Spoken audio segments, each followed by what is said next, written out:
સૌને નમસ્કાર મિત્રો। જે પ્રમાણે દેશની અંદર જે સ્થિતિ ચાલી રહી છે આપણે બધા એનાથી અવગત છીએ। જો કદાચ દેશની અંદર યુદ્ધની પરિસ્થિતિનું નિર્માણ થાય તો જેના ભાગરૂપે અલગ અલગ જાગૃતતાના પ્રયાસો થતા હોય।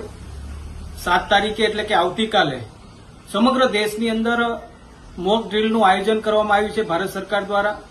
ત્યારે આ મોક ડ્રીલની અંદર આપણે પણ સૌ જોડાઈએ, તંત્રને, સરકારને આપણે સહયોગ કરીએ, કોઈ પણ ડર્યા વગર, ગભરાયા વગર, કારણ કે આપણા દેશનું એક મજબૂત નેતૃત્વ છે। દેશના વડાપ્રધાન શ્રી નરેન્દ્ર મોદી સાહેબ, ગૃહમંત્રી શ્રી અમિતભાઈ શાહ સાહેબ, રક્ષા મંત્રી શ્રી રાજનાથસિંહજી, આપણી મજબૂત સેના।